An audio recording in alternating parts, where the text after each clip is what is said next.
네, 시간이 되었습니다. 다 같이 찬송가 1장과 10장으로 예배를 시작하겠습니다.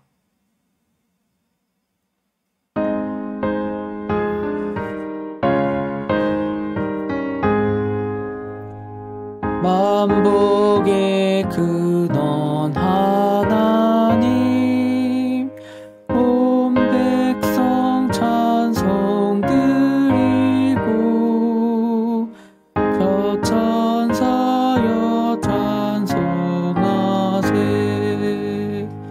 찬송 성부 성자 성령 아멘.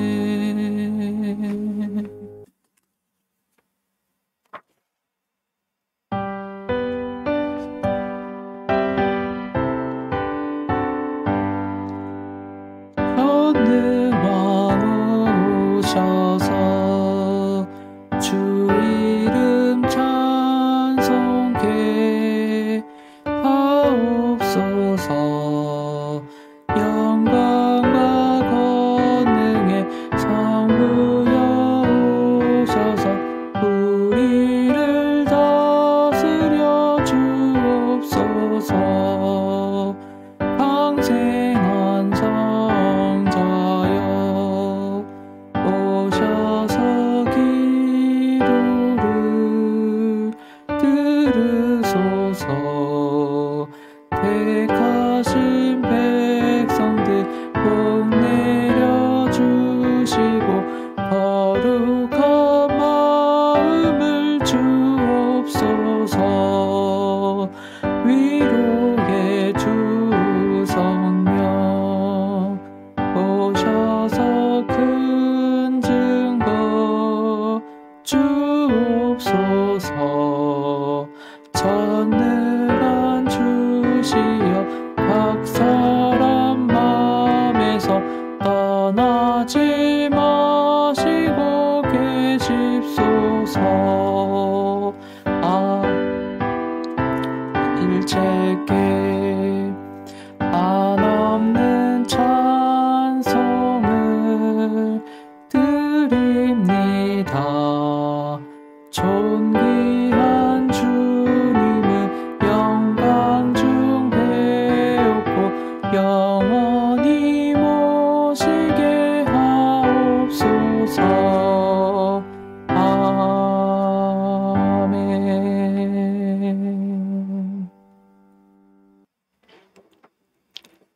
할렐루야. 여호와는 나의 능력과 찬송이시요 또 나의 구원이 되셨도다. 의인의 장막에 기쁜 소리, 구원의 소리가 있으며 여호와의 오른손이 높이 들렸으며 여호와의 오른손이 권능을 베푸시는도다. 하나님은 영이시니 예배하는 자가 영과 진리로 예배할지니라. 아멘. 사랑하는 형제 자매 여러분, 우리는 예수 그리스도를 통해 하나님의 전적인 은혜로 구원을 받았습니다.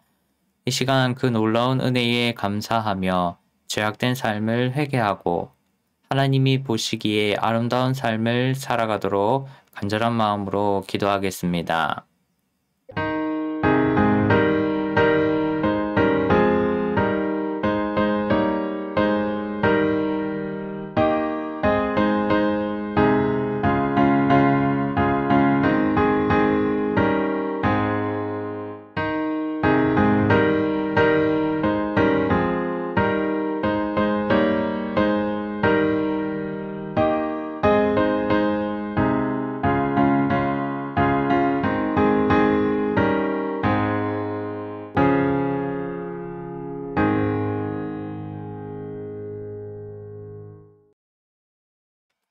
그러므로 우리는 긍휼하심을 받고 때를 따라 돕는 은혜를 얻기 위하여 은혜의 보좌 앞에 담대히 나아갈지니라. 사랑이 많으신 주님, 이 놀라운 용서의 은총을 허락하신 것에 감사드립니다. 죄로 인해 잃어버렸던 구원의 기쁨과 감격을 회복하게 하신 것을 감사드립니다. 이제 우리를 다시 성령의 능력으로 충만하게 하셔서 죄악으로부터 승리하게 하시고 하나님의 자녀다운 모습으로 살아가게 하옵소서. 예수님의 이름으로 기도드립니다. 아멘. 다 같이 사도신경으로 신앙을 고백하겠습니다. 전능하사 천지를 만드신 하나님 아버지를 내가 믿사오며 그 외아들 우리 주 예수 그리스도를 믿사오니 이는 성령으로 잉태하사 동정녀 마리아에게 나시고 본디오 빌라도에게 고난을 받으사 십자가에 못 박혀 죽으시고 장사한 지 사흘 만에 죽은 자 가운데서 다시 살아나시며 하늘에 오르사 전능하신 하나님 우편에 앉아 계시다가 저리로서 산자와 죽은 자를 심판하러 오시리라. 성령을 믿사오며 거룩한 공예와 성도가 서로 교통하는 것과 죄를 사하여 주시는 것과 몸이 다시 사는 것과 영원히 사는 것을 믿사옵나이다. 아멘. 오늘 주시는 하나님의 말씀은 누가복음 24장 50절에서 53절 그리고 사도행전 1장 9절에서 11절입니다. 제가 봉독하도록 하겠습니다. 예수께서 그들을 데리고 베다니 앞까지 나가사 손을 들어 그들에게 축복하시더니 축복하실 때에 그들을 떠나 하늘로 올려지시니 그들이 그에게 경배하고 큰 기쁨으로 예루살렘에 돌아가 늘 성전에서 하나님을 찬송하니라. 이 말씀을 마치시고 그들이 보는데 올려져 가시니 구름이 그를 가리어 보이지 않게 하더라.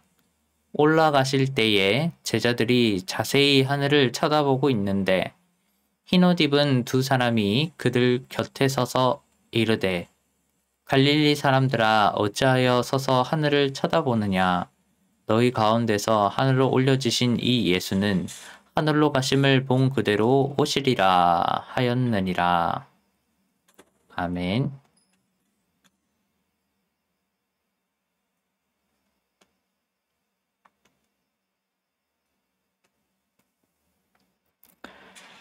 현재 인간은 승천하신 하나님을 볼 수 없습니다. 현재 예수님은 가시적으로 보이는 인간이 아닙니다.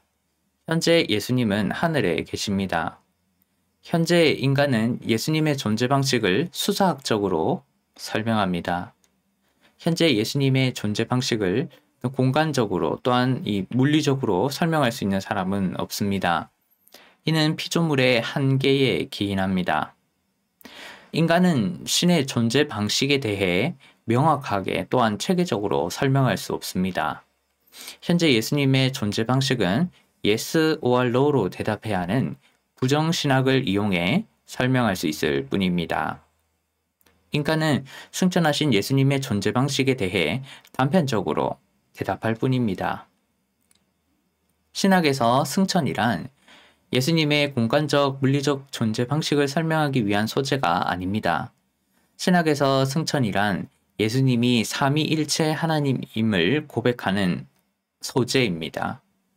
신학에서 승천은 현재 예수님의 불가사의한 존재 방식을 묘사하고 성자 하나님이신 예수님의 건세와 영광을 선언하는 소재입니다.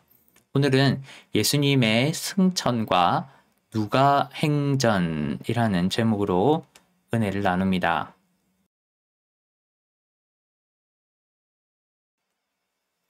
예수님은 누가복음 22장 69절에서 부활 이후에 일어날 일을 알려줍니다. 예수님은 자신이 승천을 통해 높임을 받을 분임을 알려줍니다. 예수님은 그리스도인지를 묻는 유대교 지도자들에게 성자 하나님인지를 묻는 유대교 지도자들에게 간접적으로 자신의 신분을 알려줍니다. 예수님은 자신을 체포한 대제사장들과 서기관들에게 이제부터는 인자가 하나님의 권능의 우편에 앉아 있으리라 라고 알려줍니다. 실제 예수님은 십자가에서 처형당하고 사흘 만에 살아납니다. 이후 예수님은 하늘로 올라가 하나님 우편에 착좌합니다. 누가행전에 따르면 누가복음과 사도행전에 따르면 예수님은 승천 이후 하나님의 우편에 앉습니다.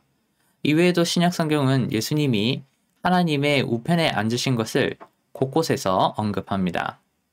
예를 들어 마가복음 16장, 또 로마서 8장, 골로새서 3장, 히브리서 1, 8, 10, 12장 이외에도 많습니다.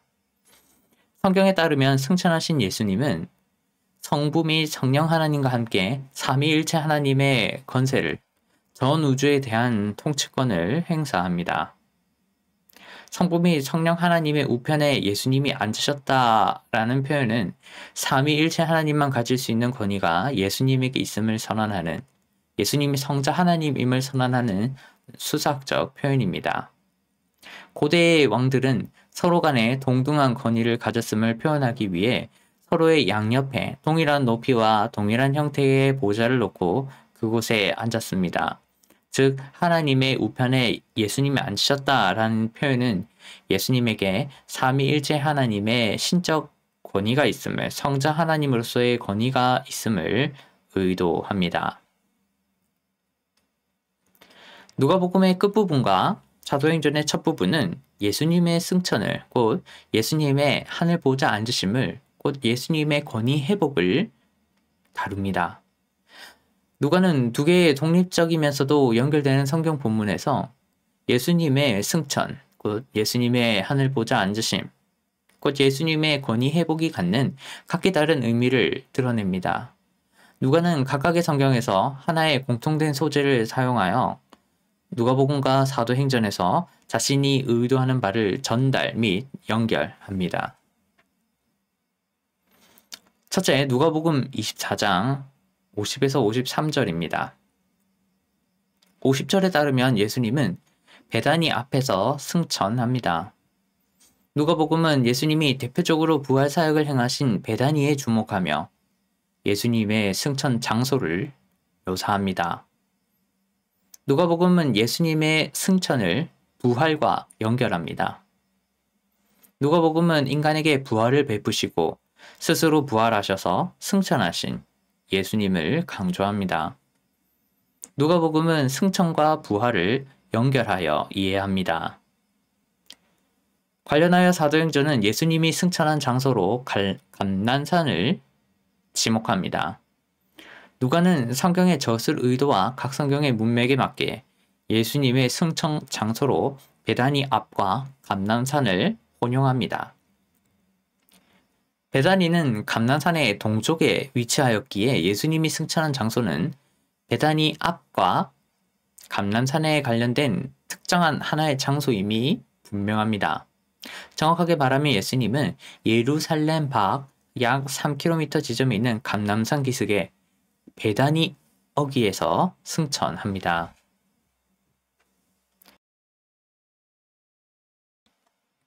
이때 50절에서 예수님은 제자들을 데리고 나갑니다.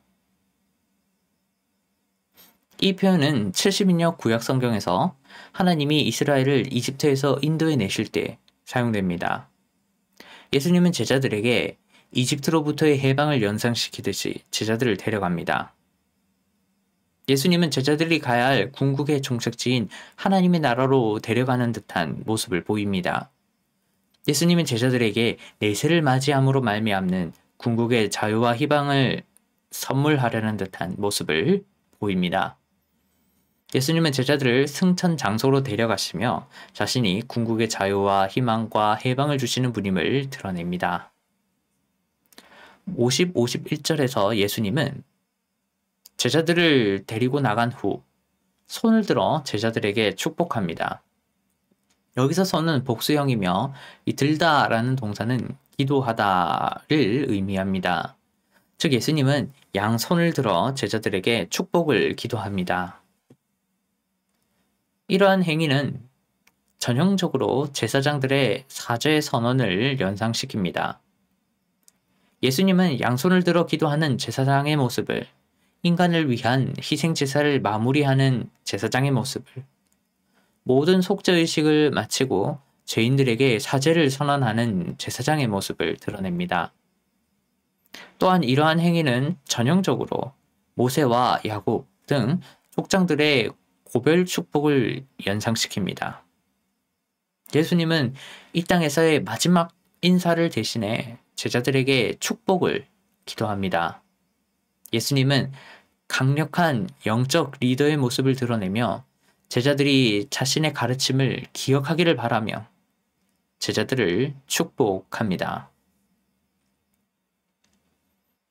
정확히 말하면 예수님은 두 손을 들어 제자들을 축복하는 동안 하늘로 올려집니다.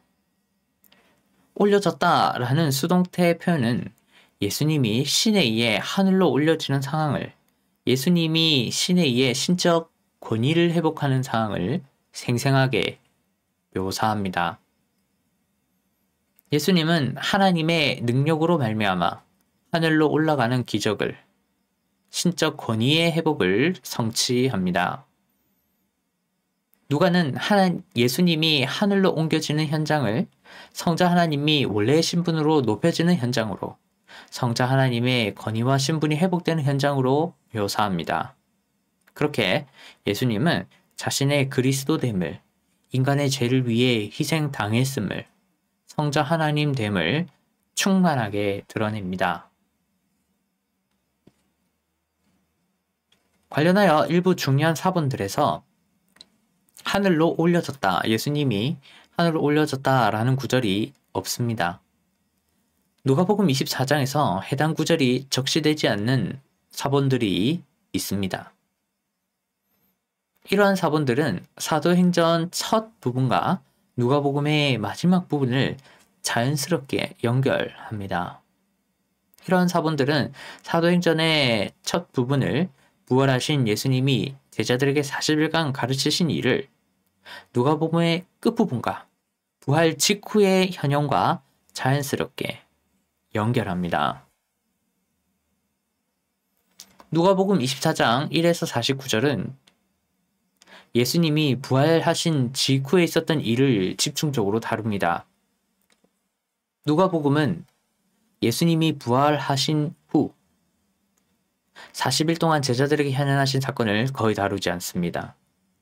누가복음은 예수님의 승천을 예수님의 부활과 매우 긴밀하게 또한 매우 연속적으로 연결합니다. 누가복음은 예수님의 승천을 예수님의 부활과 거의 동시에 일어난 사건으로 다룹니다. 누가는 승천을 부활의 절정으로 다룹니다. 개혁교회는 하늘로 올려졌다라는 이 구절을 후대 누가 공동체에 의한 삽입 구절로 여깁니다. 아마 후대의 사본들은 예수님이 하늘로 올려졌다라는 사실을 확실히 선언하기 위해 예수님이 제자들을 떠났다라는 구절 뒤 하늘로 올려졌다라는 구절을 삽입했을 겁니다. 아마 후대 누가 공동체는 예수님의 승천을 분명하게 적시할 필요가 있었을 겁니다. 예수님이 제자들을 떠났다라는 표현만으로는 그것이 예수님의 승천을 의미하는지, 그것이 잠깐의 어떤 외출을 의미하는 것인지 헷갈릴 수도, 오해할 수도 있었을 겁니다. 52절에서 제자들은 예수님의 승천으로 말미암아 큰 기쁨을 누립니다. 제자들은 예수님의 부활 직후 현현으로 말미암아 기쁨과 두려움을 혼합적으로 느꼈었습니다. 그런데 이제 그 단계를 뛰어넘습니다. 제자들은 예수님의 승천으로 말미암아 온전히 큰 기쁨을 누리는 단계에 들어갑니다. 누가복음은 제자들이 신의 현현과 신의 능력을 깨달아 느끼는 감정을 극복하고 그 이후에 만끽할 수 있는 기쁨과 환희를 누리게 되었음을 적시합니다. 예수님의 승천을 지켜본 제자들은, 예수님의 부활의 절정을 체험한 제자들은, 신적 능력 발휘의 최고점을 목격한 제자들은 예수님을 경배하게 됐을 겁니다. 제자들은 예수님의 승천을 바라보며 자신들이 가야 할 궁극의 도착지인 하나님의 나라를 떠올렸을 겁니다. 제자들은 예수님의 옮겨짐을 목격하며 내세에 만끽할 궁극의 자유와 희망을 깨달았을 겁니다. 제자들은 예수님의 승천을 목도하며 드디어 땅에서의 구속사역이 마무리되었음을 인지했을 겁니다. 예수님의 승천을 지켜본 제자들은 자신들의 주인인 예수님의 회복된 권위와 위치를 경외 및 찬양했을 겁니다. 승천하시는 예수님을 목도한 후 제자들은 더 이상의 슬픔도, 더 이상의 혼란도, 더 이상의 의심도, 더 이상의 머뭇거림도 없습니다. 이제 제자들은 예수님의 그리스도됨과 자신이 구원받음과 내세에 맞이할 자유와 희망과 해방을 가슴으로 이해 및 수납합니다. 이제 제자들은 하나님과 내세를 바라보며 기뻐하는 일 외에는 할 일이 없습니다. 52, 53절에서 누가는 예수님이 승천한 후 제자들이 예루살렘 성전에 돌아갔음을 지적합니다. 누가는 예수님의 승천으로 말미암아 그리스도인과 교회 공동체가 기존의 성전과 유대교 공동체를 대체했음을 강조합니다. 누가는 누가복음 1장 8절에서 23절까지 누가복음 첫 부분에서 성전을 강조하고 다시 누가복음 24장 54절에서 누가복음 끝부분에서 성전을 재강조합니다. 이때 누가는 누가복음의 끝부분을 누가복음 24장을 누가복음의 첫 부분인 사가랴와 시므온의 찬송으로 누가복음 1, 2장의 찬송으로 연결합니다. 사가랴와 시므온의 예언적 찬송이 그리스도를 통한 하나님의 종말론적 구속 사역에 대한 예언적 찬송이 누가복음 끝부분에서 성취됩니다. 그리스도를 통한 구원 이야기가 찬송이라는 소재로 누가복음에서 이어닫힙니다. 누가는 두 가지를 이용해 성전이라는 배경과 그곳에서 진행되는 어떤 구속사에 관한 예언적 찬송을 이용해 누가복음의 첫 부분과 마지막 부분을 수미상관으로 만듭니다. 누가는 성전을 최종적으로 갱신하는 그리스도에 관한 이야기를, 과거와 현재와 미래의 전 인류를 구원하는 그리스도에 관한 이야기를 누가복음에서 여닫습니다. 누가는 예루살렘 성전을 갱신하여 새로운 성전 공동체를 세우신 그리스도의 구속 사역을 수사학적으로 표현합니다. 그렇게 예수님의 승천으로 말미암는 제자들의 이동 경로와 찬송이 누가복음을 종결합니다. 둘째, 사도행전 1장 9절에서 11절입니다. 누가는 누가복음 끝부분의 승천 장면을 사도행전 첫 부분의 승천 장면으로 가져옵니다. 누가는 예수님의 승천 장면을 사도행전에서도 다룹니다. 물론 사도행전의 승천 장면은 사도행전을 시작하는 역할을 맡습니다. 사도행전의 승천은 사도들이 선교를 시작하는 출발점이자 근거입니다. 사도행전의 승천 장면은 사도들로 하여금 예수님의 그리스도됨을 온 세상에 알리도록 하는 방아쇠이자 원동력입니다. 예수님의 승천 장면을 기록하기에 앞서 누가는 예수님이 40일 동안 현현하며 제자들에게 가르치신 성령 강림에 관한 예언을 기록합니다.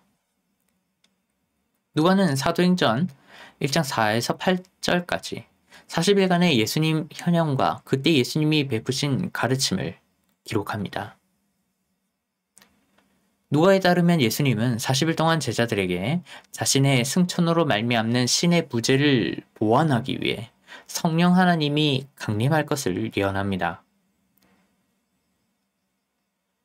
해당 성경 본문은 예수님이 40일 동안 제자들에게 가르치신 것들을 요약하되 이들을 승천과 성령 강림이라는 소재로 서급합니다. 누가는 사도행전의 첫 부분에서 곧 승천하실 예수님을 하나님의 이후 구속 사역을 성취할 수 있도록, 즉 세계의 선교를 성취할 수 있도록 제자들에게 성령 하나님을 보내는 분으로 요약합니다.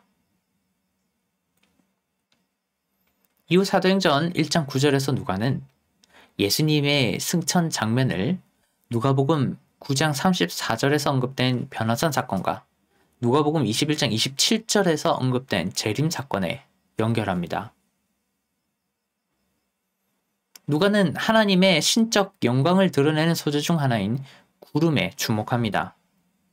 사도행전 1장 9절에서 예수님은 공생의 마지막 순간에 승천하는 과정에 신적 영광을 드러내는 구름에 둘러싸입니다.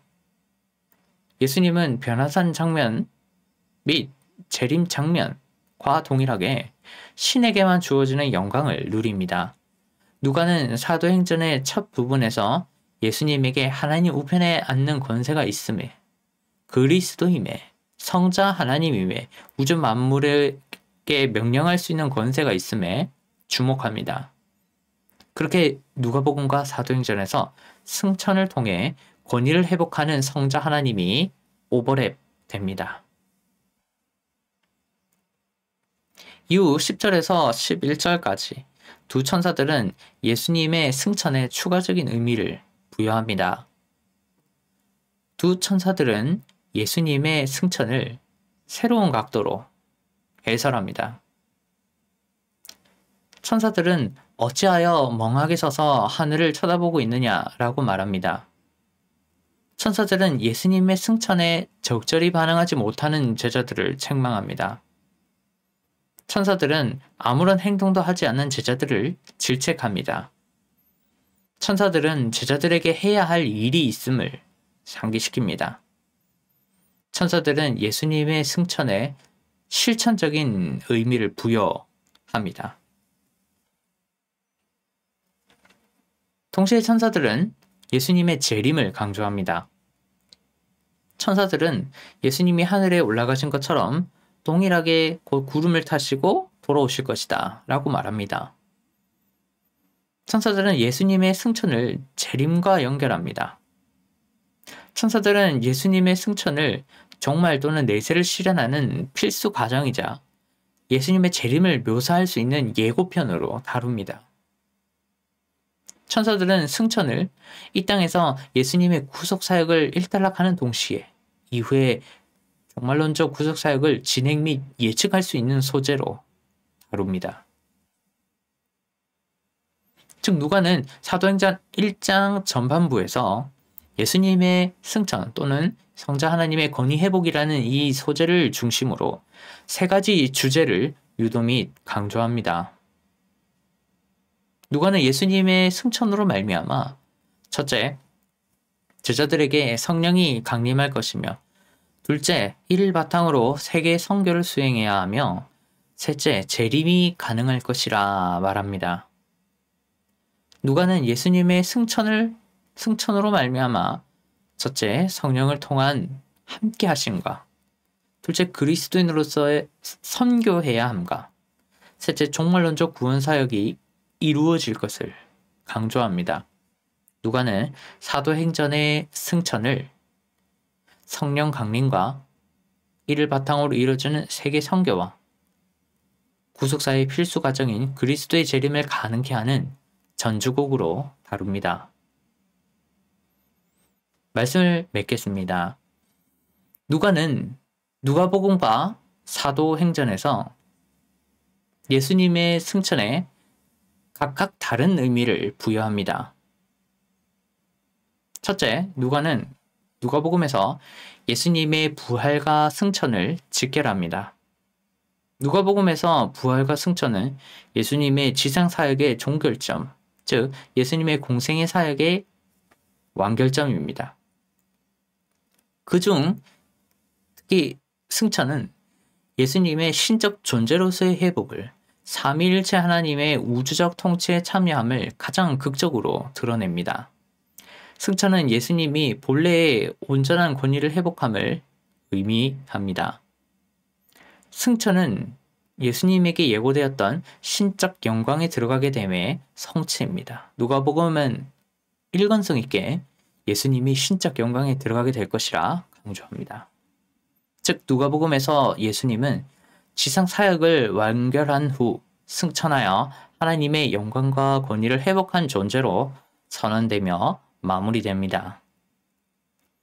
둘째, 누가는 사도행전에서 승천이라는 소재를 중심으로 성령 강림, 교회의 선교사역, 예수님의 재림 등 세 가지 주제를 유도 및 연결합니다. 먼저 승천하기 전 예수님은 자신의 사역을 계승하기 위해 성령 하나님을 덧입어야 하며 이는 자신의 승천으로 말미암아 이루어질 것이라 예언합니다. 이때 예수님은 이를 바탕으로 제자들에게 예수님의 종말론적 구속사역을 전 세계 선교 사명을 계승하고 위임받도록 합니다.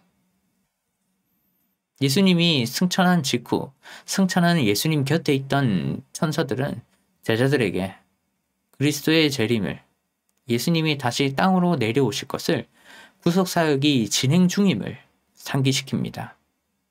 천사들은 이 땅에서 해야 할 일이 무엇인지를, 지금부터 해야 할 것을 기억하기를, 그리스도인으로서 현세를 어떻게 살아야 할 것인지를 일깨웁니다.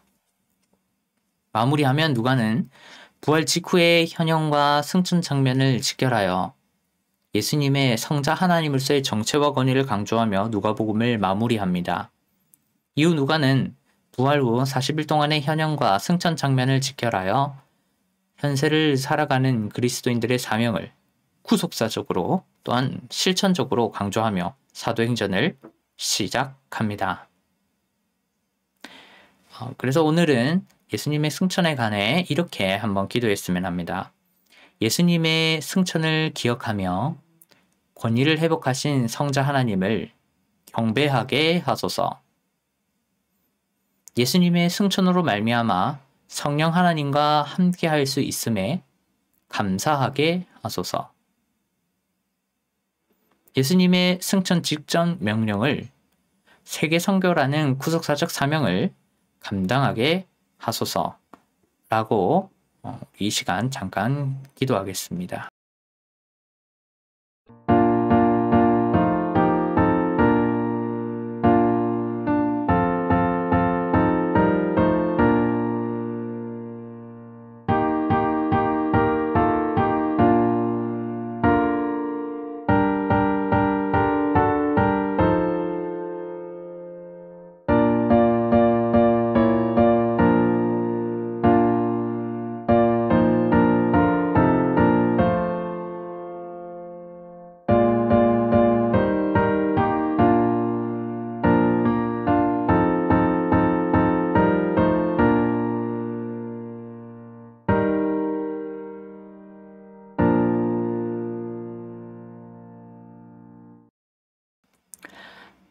하나님, 이 시간 간절한 마음으로 기도하였습니다.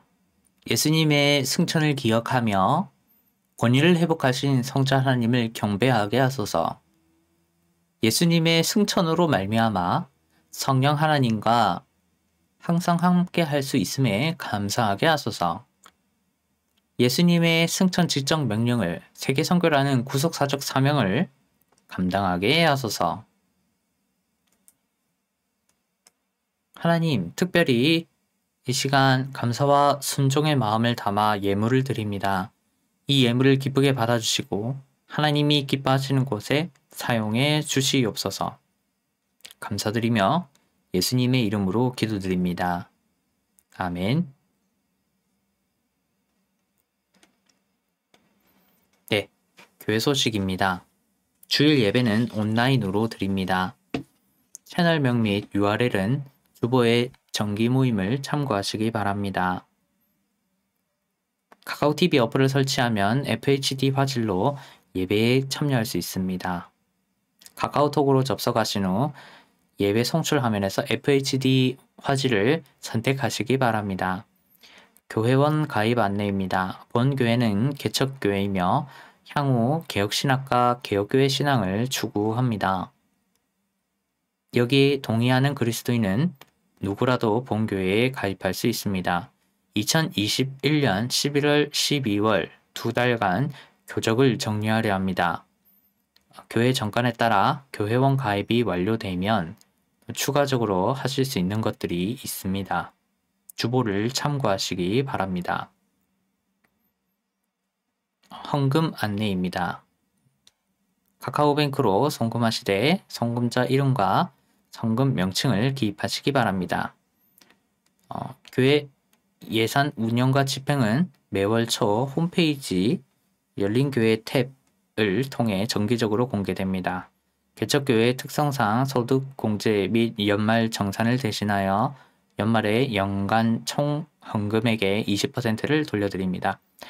자세한 문의사항은 카카오톡 교부와 개혁신학 목회 연구소를 카카오톡에서 연구소를 검색하시면 됩니다. 거기서 1대1 채팅, 우리가 카톡 친구 추가해서 카톡 하듯이 그렇게 저에게 카톡을 주시면 문의사항에 답변을 드리기 좋습니다. 네. 다 같이 찬송가 29장으로 예배를 마치겠습니다.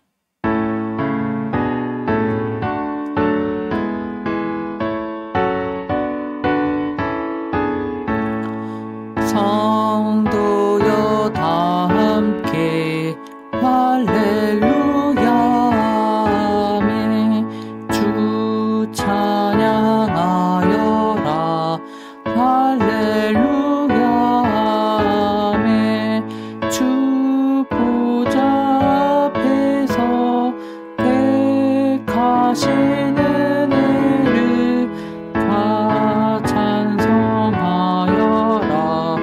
할렐루야 아멘. 만문을 열어라 할렐루야 아멘. 온 하늘 울려라 할렐루야 아멘. 인도자 되시며 친구가 되신 주 그 사랑 끝없다 할렐루야 아멘. 주 찬양하여라 할렐루야 아멘. 찬양은 끝없다 할렐루야 아멘. 거룩한 집에서 주은 총길이며 늘 찬송 부르자 할렐루야 아멘.